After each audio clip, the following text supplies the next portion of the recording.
ইতিহাসের পাতায় ও গল্প কবিতায় অনেক বীরদের কথা শুনতে পাবেন, কিন্তু আমার নবী বলে গেছেন যে রাগের সময় নিজেকে নিয়ন্ত্রণ করতে পারে। মানুষ জিজ্ঞাসা করলে কেমন আছেন এর উত্তরে সবাই কিন্তু আলহামদুলিল্লাহ শব্দটা বলতে পারে না। অনেকের মুখে অনেক দুঃখের কথা শোনা যায়। আসসালামু আলাইকুম রহমতুল্লাহি আবরকাতুহু। রাসূলুল্লাহ সাল্লাল্লাহু আলাইহি ওয়াসাল্লাম বলেছেন, দুনিয়াতে জান্নাতীরা হবে দুর্বল ও মজলুম, আর জাহান্নামীরা হবে। রাসূলুল্লাহ সাল্লাল্লাহু আলাইহি ওয়াসাল্লাম বলেছেন, যদি কোনো মুমিন কোনো ক্ষুধার্ত মুমিনকে খাওয়াবে, আল্লাহ রাব্বুল আলামিন তাকে জান্নাতের নামাজের সময় হলেই নামাজ পড়া উচিত।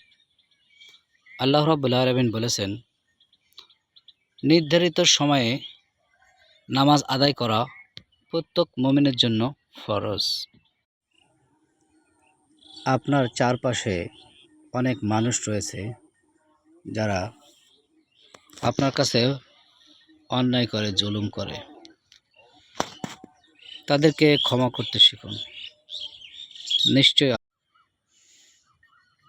আশায় আশায় পথ চেয়ে আছি, এরকম প্রতিটা অন্তরকে আল্লাহ রাব্বুল আলামিন শান্ত করবেন। যেদিন আমাদের সকল ইনশাআল্লাহগুলো আলহামদুলিল্লাহতে।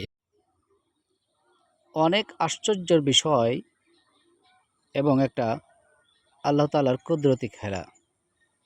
পৃথিবীতে 4000-এরও বেশি ভাষা থাকলেও আজানের ভাষা কিন্তু এক। বিপদে বা মুসিবতে সবসময় আমাদেরকে ধৈর্য ধারণ করতে হবে।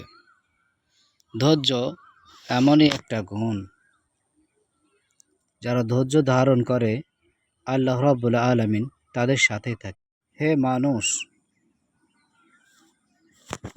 আপনি সিজদায় আল্লাহর কাছে মাথা নত করুন,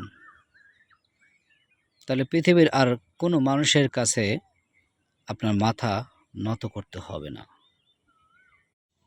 আউযু বিল্লাহি মিনাশ শাইতানির রাজীম।